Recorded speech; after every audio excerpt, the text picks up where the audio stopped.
Good morning, everyone. This morning we are here to discuss one of the more important incidents that happened in the city of Norfolk since I was sworn in as Commonwealth's attorney.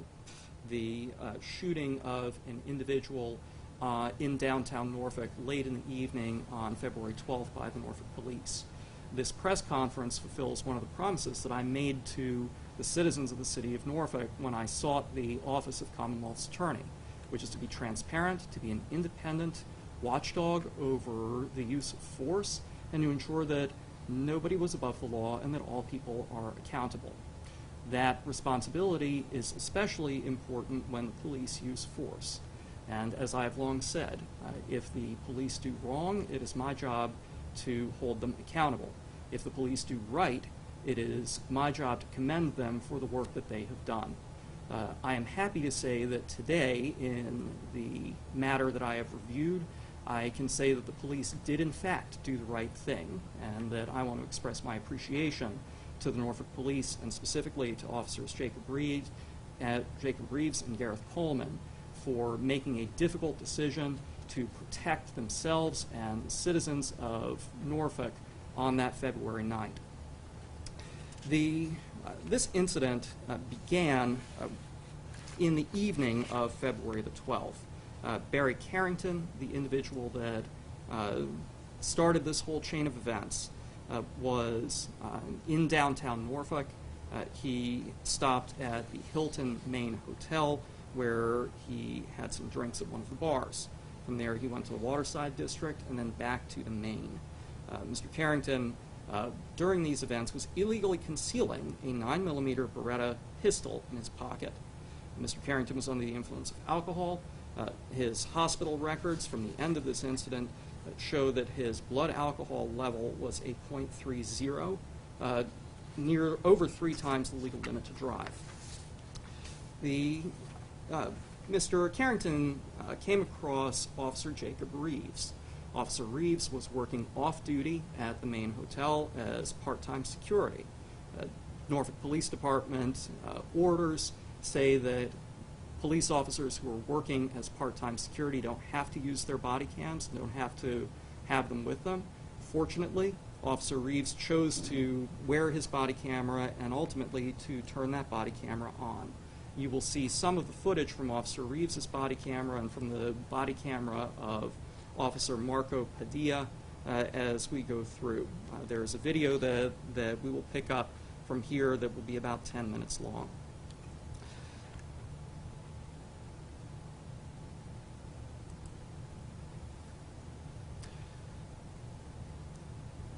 You'll see that at about 10:14 p.m., Officer Reeves is alerted by a member of the hotel staff that a man who turns out to be Mr. Carrington might have been brandishing a gun outside of the lobby of the hotel. Officer Reeves turned on his body camera, as we've seen, walked out of the hotel, and spoke to a woman who indicated that nobody had pulled a gun on her. You'll notice that the body camera didn't have any audio. You'll see that more than once during this video. That is a design feature of the body camera systems here in Norfolk. The point at which the audio starts is where the officer actually presses his body camera to turn it on.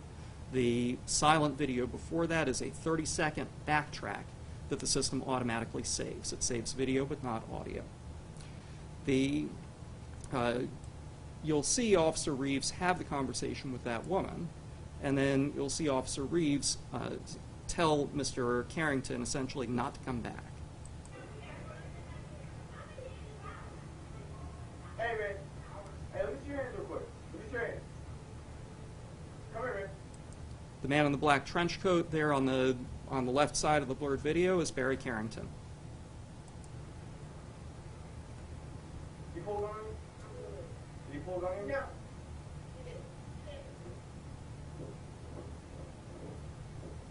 Yo.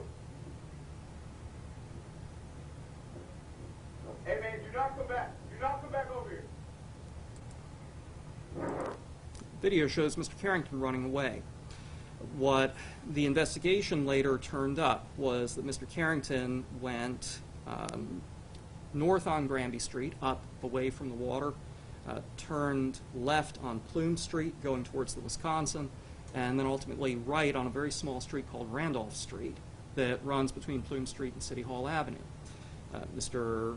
Carrington takes out his gun, fires 13 shots on Randolph Street, and puts bullets into the apartments of 2 different people on Randolph Street. One into the living room of one individual and one into the bedroom of another. Mr. Carrington's gunfires prompt 911 calls and prompt Officer Reeves to try and find Mr. Carrington. You'll see from the next segment of video that Officer Reeves was still following up on the question of whether Mr. Carrington had committed a crime at the main hotel when we start to hear gunshots on his body camera.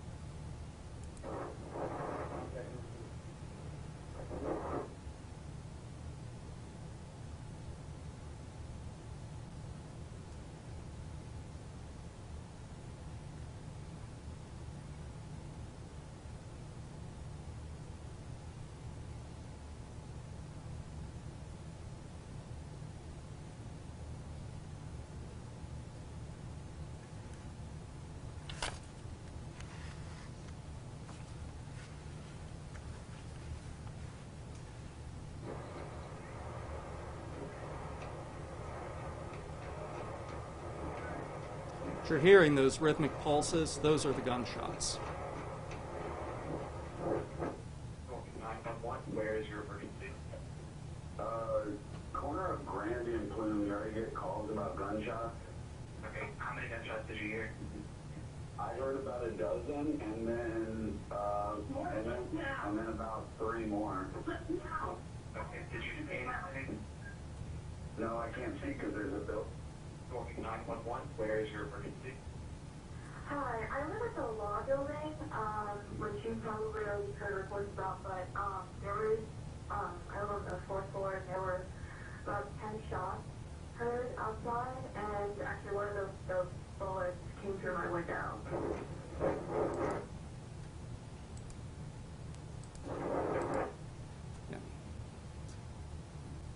Officer Reeves is running up Granby Street at this point and ultimately turns left onto Plume Street, essentially following the track that Mr. Carrington had taken.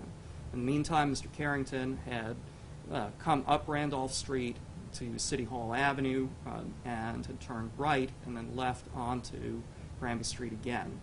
During the course of Mr. Carrington's travels, an eyewitness saw Mr. Carrington on City Hall Avenue with his gun out and blowing into the magazine of his gun. The Officer Reeves begins to radio through to talk to other officers to see if anybody was available to help. The officers would have also, at this point, gotten notification through their dispatch system that people had called in shots fired.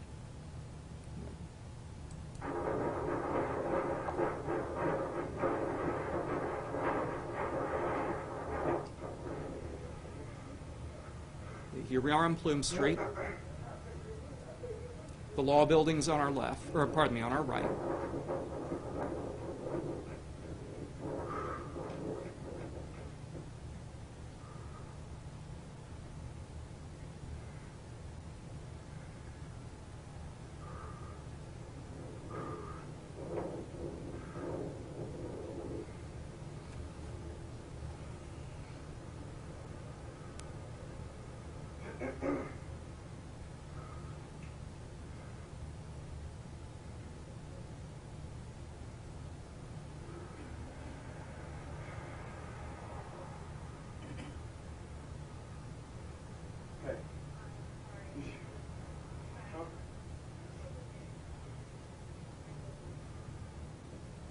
Looking straight ahead is where Randolph Street begins and ends.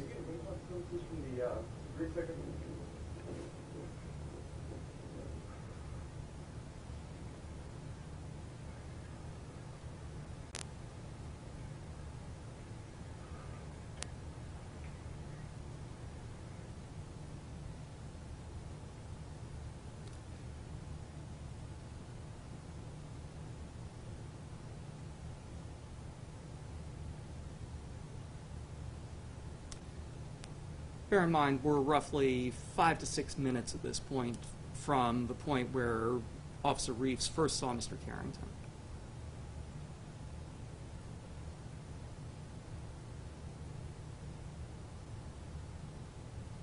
The blurred portions of the video, by the way, are blurred to protect the identities of passers-by, other lay people who were there.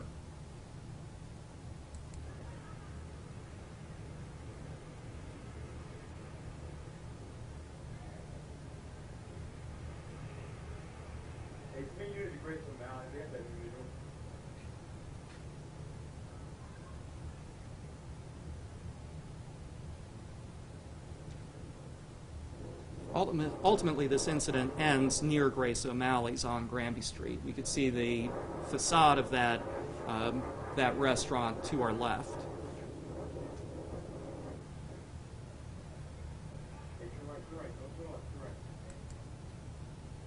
Grace O'Malley's is here.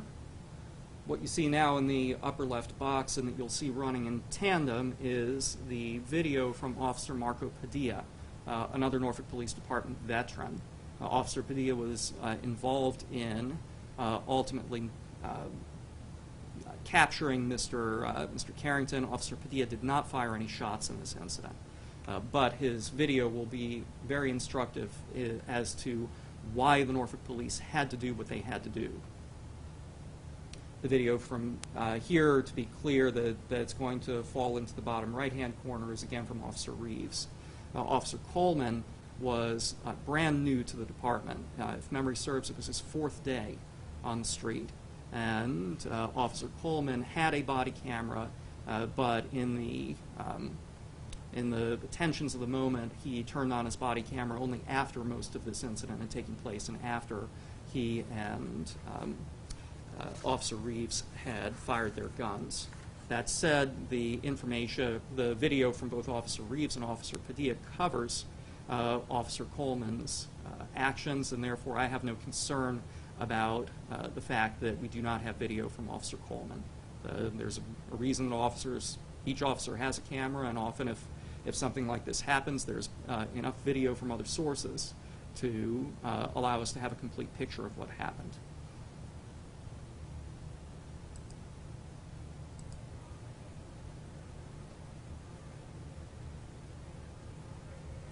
Officer Reeves is here across the street from Grace O'Malley's.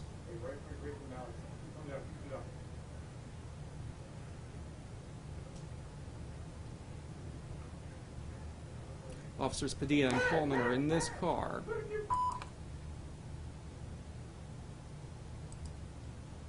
This is Mr. Carrington. Allow me, I'll back up just a little bit.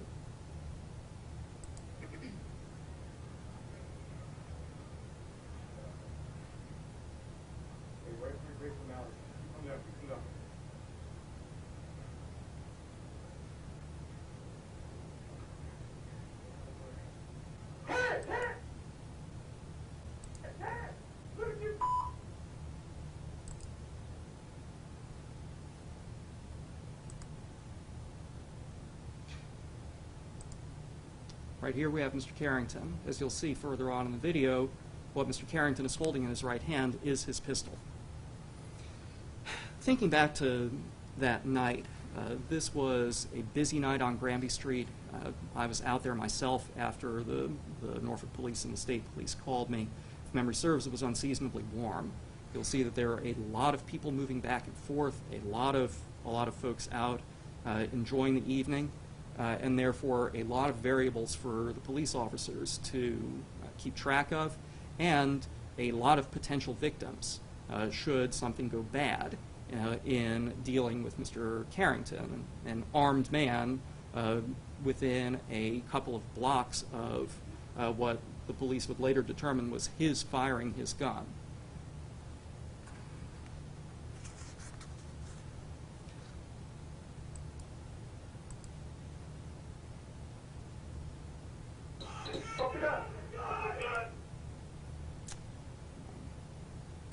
Mr. Carrington has done a number of dangerous things so far, both on and off camera. We know that he's been drinking. We know that he was carrying a concealed gun unlawfully. and we know that he's already put bullets into the homes of 2 of our citizens. Mr. Carrington now has hidden his gun from view while he was facing the officers. He's now done something even more dangerous, which is turned his back to the officers.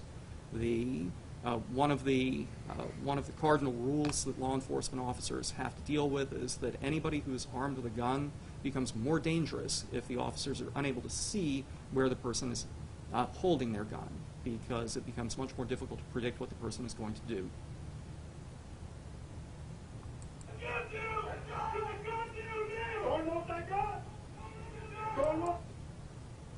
You can hear all of the officers. It's difficult to say whether they're ordering or whether they're pleading with Mr. Carrington to drop his gun, to put it down. It is clear from this video that their primary desire is for Mr. Carrington to show that he is not going to be dangerous. Another thing that Mr. Carrington is doing, which is supremely dangerous at this point, and you will see, is reloading the magazine into his gun. Now, it turns out that Mr. Carrington's magazine was empty.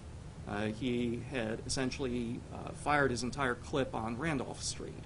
However, there was no way for the officers to know that. And in a situation like that, they had to, and correctly assumed, that Mr. Carrington was loading more ammunition into his gun. This is arguably the most dangerous thing that the officers had to encounter, because as a man is ignoring their orders to drop a gun and is reloading, a reasonable person in that situation can only assume that Mr. Carrington intended to fire some more. It is difficult to conceive of anything short of actually firing his gun that Mr. Carrington could have done to cause concern to these officers, not just for themselves, but for all of the crowds of people that you can hear in the background of this video. By reference, again, we are just next door to Grace O'Malley's, and we're going to see some footage from inside of their restaurant towards the end of this video. Gun. Repeated requests to drop the gun. And as you can see in this video, Mr. Carrington has once again concealed his pistol. The officers can't see it. That means they can't predict what Mr. Carrington will do. And they have to assume the worst. Drop the gun! Drop the gun! Drop the gun!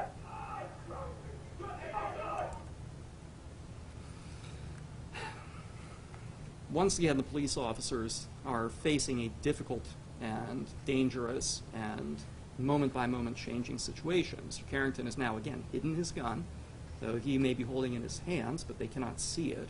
And now he's starting to go on the move. It's difficult to hear on this video, but the investigation established that Mr.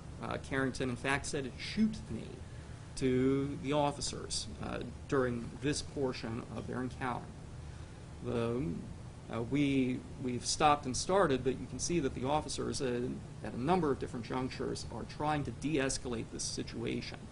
And all of this incident could have ended in a much better way had Mr. Carrington followed their instructions. At this point, the officers have to make a split-second decision, not knowing what Mr. Carrington will do, and knowing that they, again, have a number of other people around, innocent people. And they make the decision that the law required them to make, which is to shoot Mr. Carrington. It's not an easy decision, not one that I envy their making, but it was one that, for reasons I'll explain, is absolutely justified.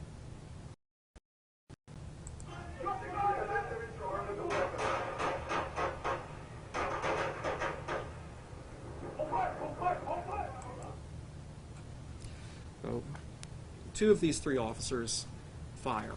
Officer Reeves fires 6 times, and Officer Coleman fires 2 times. Pardon me, let me make sure of those numbers.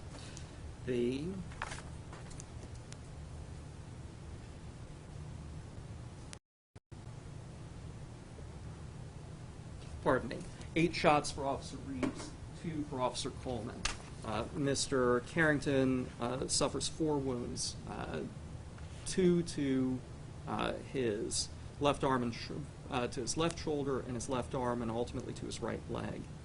You see that it's over in an instant, and you'll see from videos that bystanders were able to give us that Mr. Carrington was still holding his gun when the officers shot him, and ultimately dropped it on very close to where this tree is, as he runs into the column here and falls. The officers then immediately do the other thing that their training and their duty to the public requires, which is they go and try and help Mr. Carrington. They handcuff him as they need to do, and then they begin to offer him first aid and to get paramedics there to take Mr. Carrington to Norfolk General.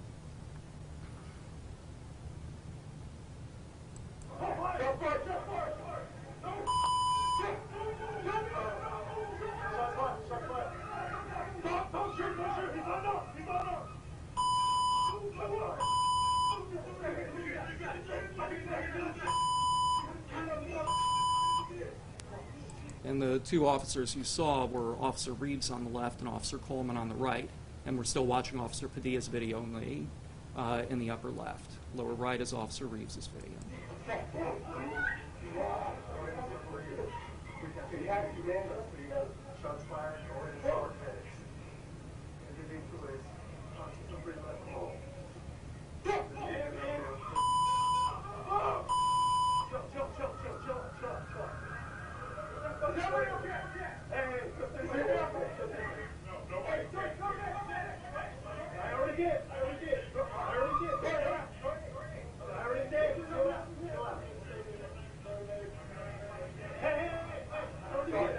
You'll see the gun right about here, and we'll have a better shot of it later in this presentation.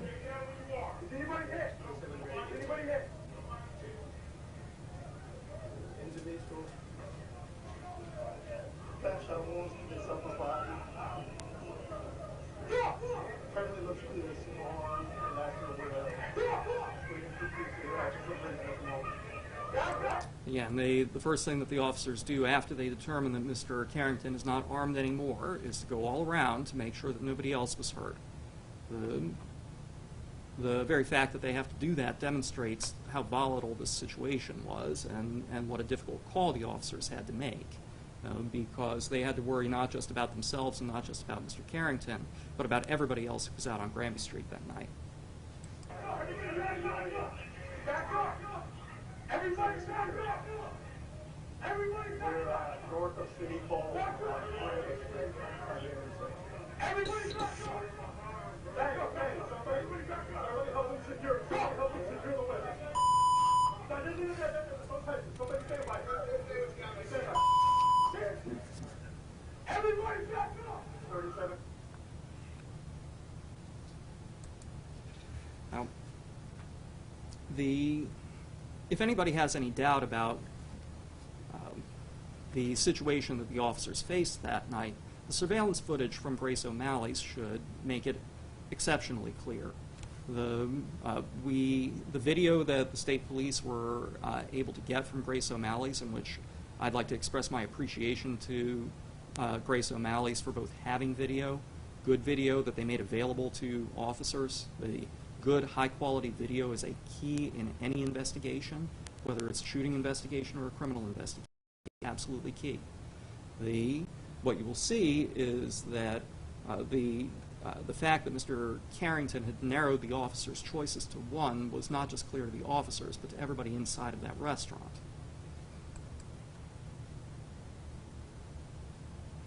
The front doors are here. There are patrons in the booths. What you'll ultimately see is people start to move away from the front window,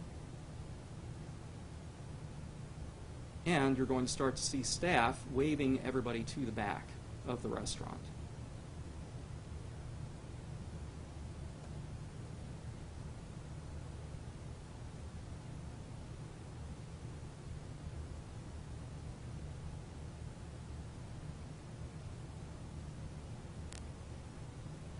Those puffs are the puffs of two of the gunshots from the officers.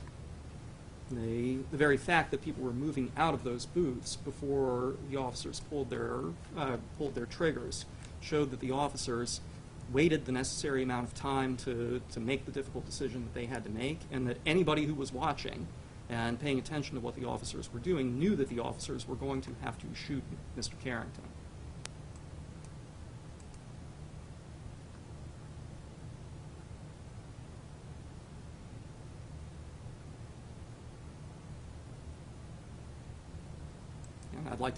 I'm not going to name the witness that offered this cell phone video to the state police, but again, I'm very grateful to her, both for being at the scene, for making her information available, for explaining what happened, and for offering up this video.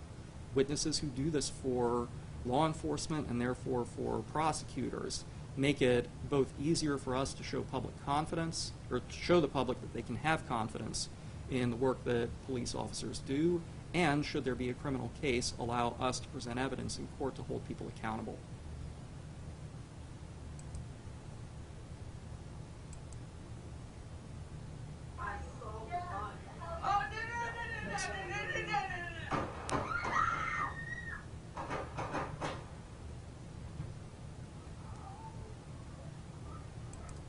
Right there is Mr. Carrington's gun. You'll see the officers run up from the left side of the frame. And just the crosstalk between the person recording the video and her friend, again, demonstrates that any reasonable person knew what the ultimate result of this encounter with Mr. Carrington was going to be.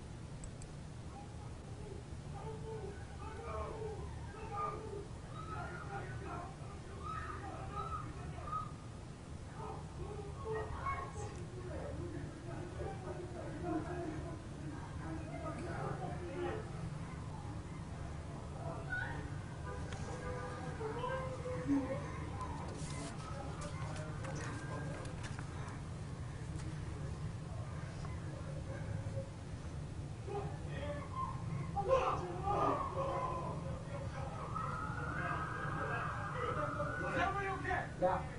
Hey, who else in? No. Hey, sorry, back. Anybody else in?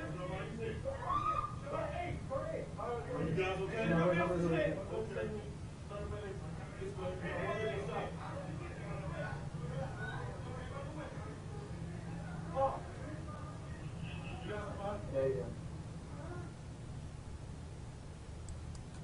What we see from the officers, again, once Mr. Carrington is no longer armed, is that they're checking on everybody around them, serving as guardians for the folks whose safety they were charged to protect.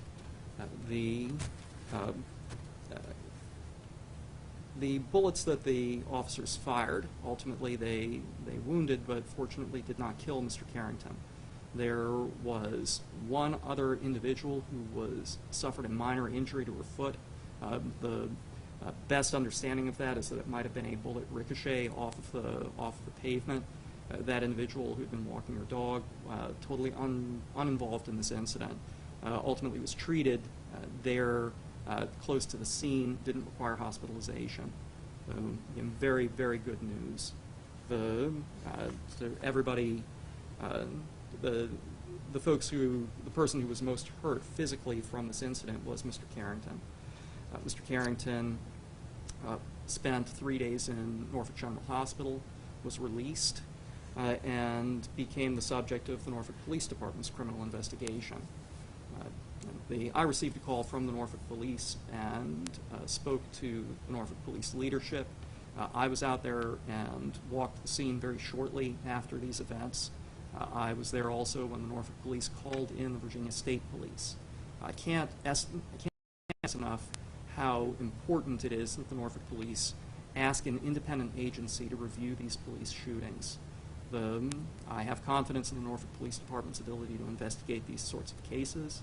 However, it is always best for an agency not to investigate itself.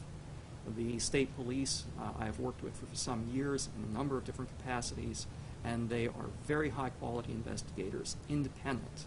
And their very independence should, again, give people the confidence that a neutral arbiter was conducting the investigation.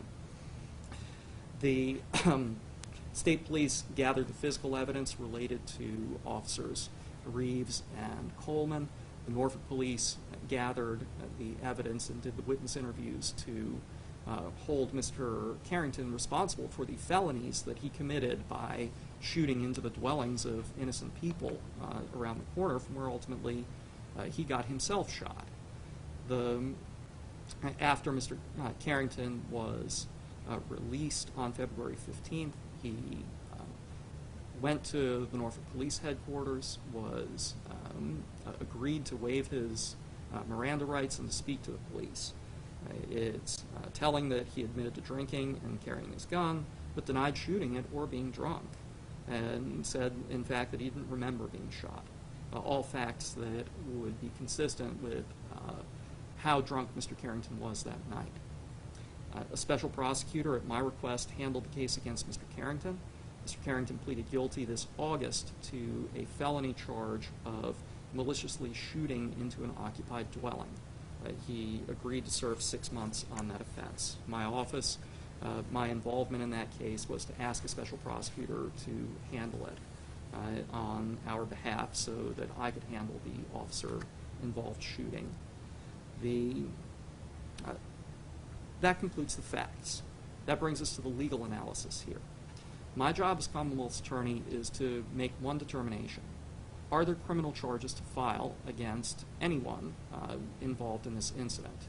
And given that Mr. Carrington was criminally charged on the other side, it was whether there were any criminal offenses that any of the officers committed here. The answer is a clear no. The officers committed no crime. I will bring no charges because there are no charges to bring.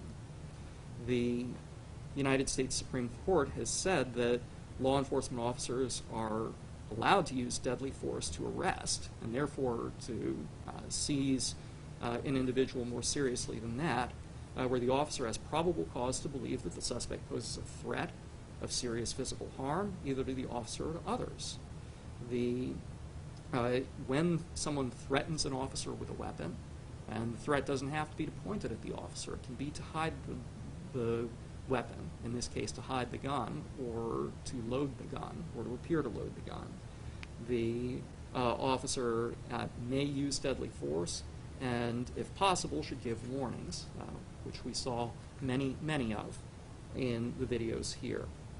The court also says that we don't Monday morning quarterback the officers. The standard is not to judge with 20/20 hindsight, to use the Supreme Court's language. They say that reasonableness must allow for the fact that police officers are often forced to make split-second judgments in circumstances that are tense, uncertain, and rapidly evolving, and to make the decision about the amount of necessary force in those situations. It's very much as if the Supreme Court in 1989 was speaking about this incident earlier this year. Finally, the Virginia Supreme Court and the Virginia Court of Appeals have said that law enforcement officers may use deadly force to protect themselves, others, or the general public from what a reasonable observer would consider to be the imminent use of deadly force. By the time that the officers found Mr. Carrington on Granby Street, the officers had ample reason to believe that Mr. Carrington had committed a violent act, namely shooting his gun in the heart of downtown Norfolk. Indeed, the investigation proved that he had done so, and Mr. Carrington pleaded guilty to having done so. We are fortunate that neither of the residents of the two apartments into which Mr. Carrington shot were hurt. Mr. Carrington, as they dealt with him, was holding his gun in his hands, turning away from the officers, and loading a magazine. The officers repeatedly offered the warnings that the U.S. Supreme Court said they should if they can. Mr. Carrington ignored their commands to drop his gun and instead began to move around and to turn away from the officers and to run towards other people and to say, "Shoot me." The only logical reason to load a gun is to fire a gun. Even after Mr. Carrington did so, the officers, however, did not shoot him at that point, repeatedly asking him again to drop the gun. They waited. Mr. Carrington was outside of a crowded restaurant. There were people around him in all different directions. And ultimately, there is a responsible party for Mr. Carrington's wounds. That responsible party is Mr. Carrington. The officers could not and thankfully did not run the risk that Mr. Carrington would shoot at and wound or kill them or any of the numerous people nearby. Faced with this difficult and dangerous situation, the officers chose the only option that Mr. Carrington had left to them, which is to shoot Mr. Carrington. The fact that Mr. Carrington was out of ammunition does nothing to change this analysis.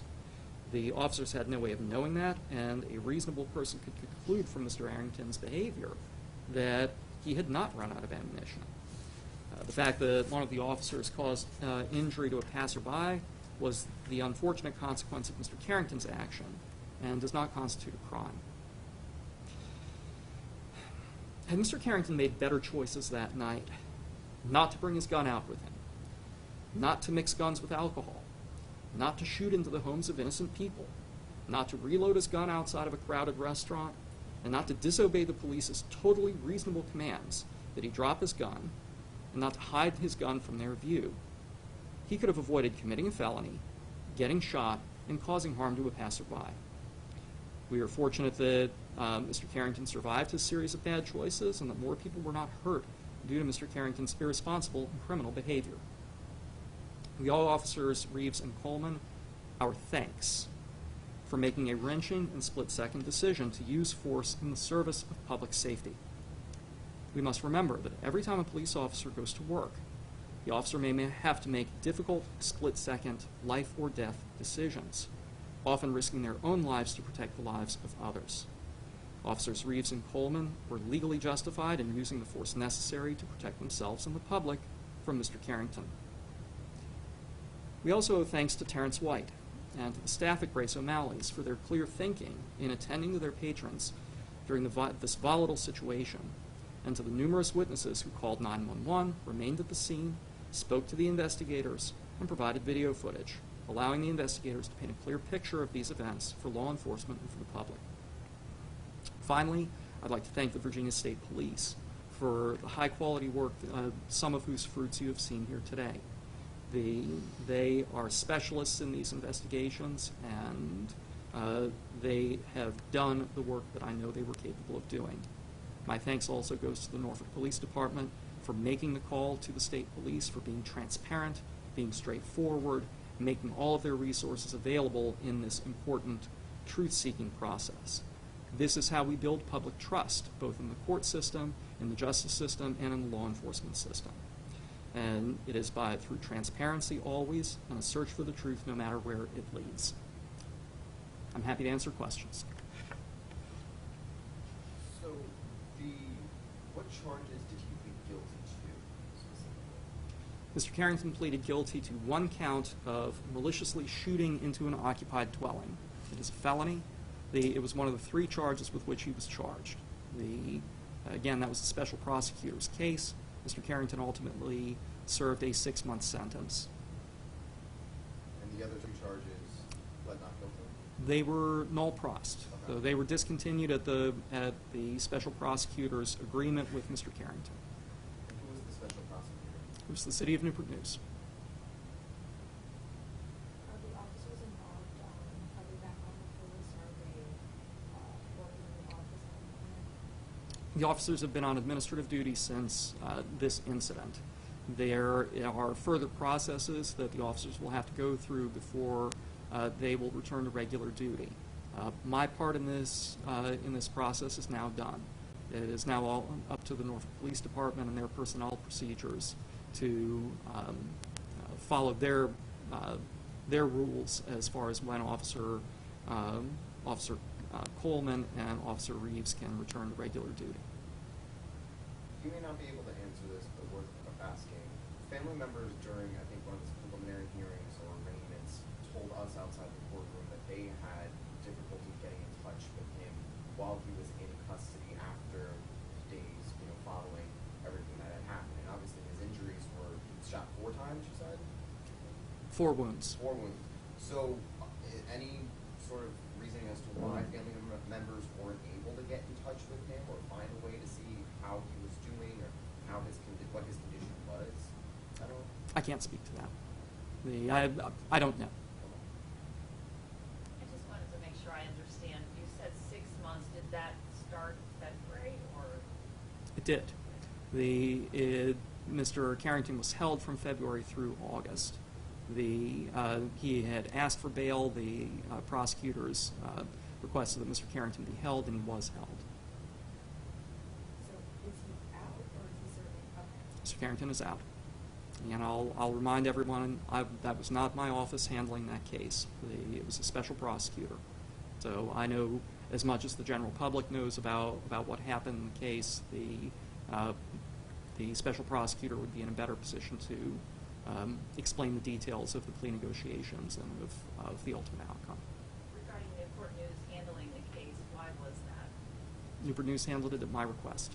The prosecutors, when we seek a special prosecutor, we try to balance having someone who has separation and objectivity without unduly creating a hardship for an office by asking for someone from very far away. Prosecutors' offices in Virginia right now are critically understaffed all over the Commonwealth. And so as a general matter, we try to reach out for assistance first to offices within an easy drive, and then from there go further afield, north and west. I know you already mentioned this, but can you clarify what Carrington was doing at the beginning of the video? He was talking to someone, maybe an officer reached out. What was that situation and why would officer be telling him to comply with it? It's not entirely clear. It appears that Mr. Carrington may have pulled a gun or threatened to pull a gun at somebody right outside of the hotel. Exactly what had happened at that point wasn't going to change my ultimate decision about whether the officers were justified. But the more important to me was what Officer Reeves was aware of in the moment. And there was a report, it had come back from the night manager of the hotel indicating that Mr. Carrington had pulled a gun on someone, a third party, and then we see that Officer Reeves goes out, speaks to a particular individual, says, "Did he pull a gun on you?" And the answer is, "I'm good, I'm good." So the Officer Reeves at that point has some allegation that Mr. Carrington may have committed a crime, but doesn't have anybody who's straight up saying that had happened at that point. And he was off duty at that time, he was doing security? That's right. Okay. Off-duty security, was not required to have a body camera, chose very, very wisely to have his body camera and to use his body camera anyway. But that was a decision he made that again, was an excellent decision that ultimately helped in resolving what happened that night. Any other questions? I know at the beginning you mentioned about how important it is to have not only body camera video but surveillance from other places. Could you just comment on how that has helped? As you can see in this summary video, just having the surveillance video from Grace O'Malley's helps to reinforce the body camera footage that we had from the officers. We're able to see that the patrons inside Grace O'Malley's and the management and staff inside Grace O'Malley's recognized what a dangerous situation was evolving outside. And it also helped to connect up the timeline there to see that at the point where the officers were firing, there were not people in the line of fire. That may have been something that the investigation would have been able to establish without the body camera, but the public can have far greater confidence when it sees it in living color on the video. The same with the body cam, with the cellular phone footage that we see from this bystander. If we stopped and went frame by frame and played a longer portion of the body camera footage, we would ultimately see Officer Padilla standing over the gun. But we can see the events as they unfolded thanks to this particular cell phone video and the vantage point of this particular cell phone video. The other thing that doesn't apply so much to this case, but in general, is that when there is video footage, whether it's surveillance footage, whether it's cell phone footage, that footage can help police identify unidentified bad actors or unidentified helpful witnesses. It can also help protect witnesses who fear for their safety, because when there is no video footage of a particular incident, and especially unlike here where there's a very limited number of witnesses, it is not difficult for a criminal actor to figure out who gave the police the information that may have led to their questioning or their arrest. When there is video footage, that video footage is a silent witness that offers a certain amount of extra security to witnesses who come forward, because the criminal actor will have a much harder time understanding whether it was a person who gave the police department the information about what that person saw, or whether that information came from a digital source. This may be a question for the guy sitting next to me, but you probably can answer this too. How is police body camera video activated here? Do officers have to do it themselves, or how does that work? Officers activate their body cameras manually. There are orders that the police department has in place, general orders, about when, how, and where to activate body camera. I'm not an expert in every last detail of it, but they range from turning them on in every dangerous situation to not even having to wear them if the officers are off duty, just as Officer Reeves didn't necessarily have to do. So I can't give you every last detail, but I can say that generally officers turn on their body cameras, do it manually, where they feel that the video is going to be helpful to the work that they are doing. There will be some changes coming to the way that body camera recording and procedures work. The city has made a major financial investment in upgrading the body camera hardware and software, and also the city has made a major financial investment in upgrading our office's digital evidence handling capabilities. But there will be, at some point within the next year, automatic activation of body cameras without the input of the officer under certain circumstances. Do you know why Officer Cole didn't activate this? I think it was the heat of the moment. That happens. One thing that we always have to bear in mind about both police officers, lawyers, lay people, is that we are all human beings. And there are times when Officer Coleman was 4 days on the street, brand new, confronting a situation that some officers go their entire career never having to deal with. And his training kicked in after the immediate emergency passed, and he turned on his camera. Fortunately, as we've discussed before, we had multiple other officers who had their cameras on. I have no reason to think that this was anything other than Officer Coleman being far more keyed in on the fact that he's 4 days on the street and pulling his gun on somebody in the middle of Granby Street than any improper motive. That was my next question. Coleman's been on the street for 4 days. How long has Reeves been on the street? Is he a veteran of the force? He is. I should know his exact number of years of service, but I can't recall it. Both Officer Reeves and Officer Padilla have been on the force for some time.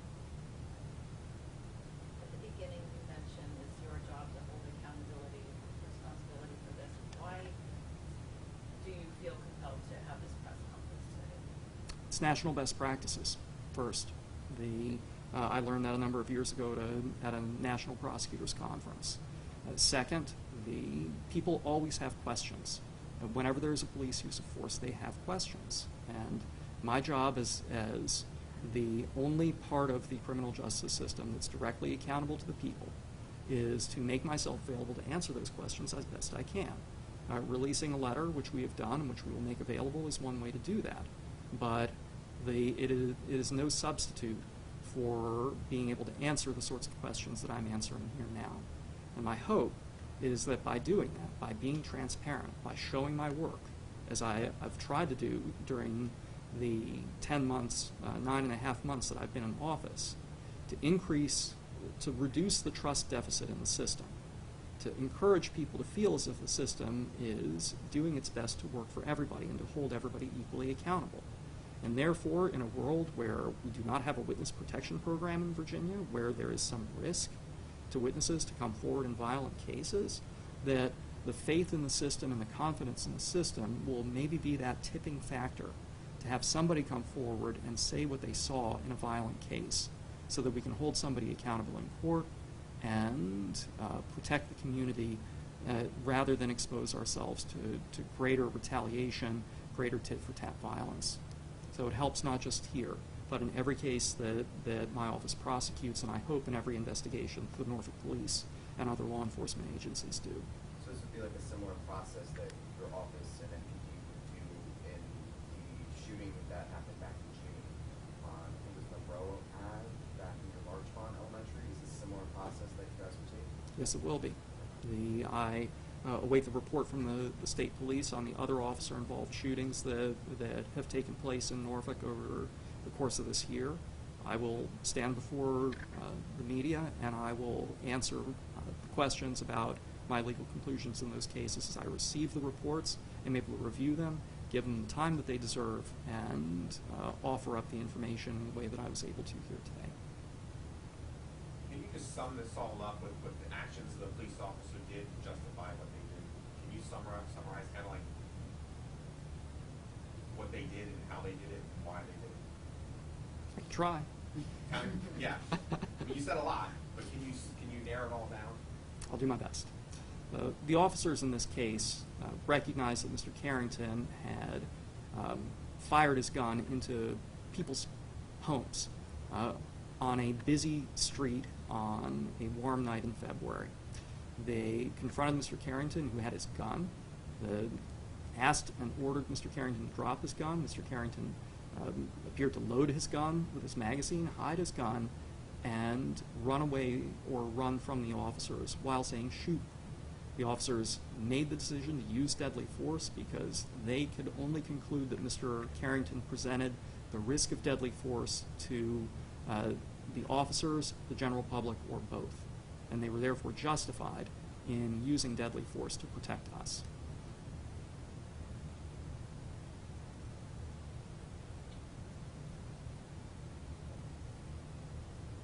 All right. Thank you, everyone. Appreciate you being here.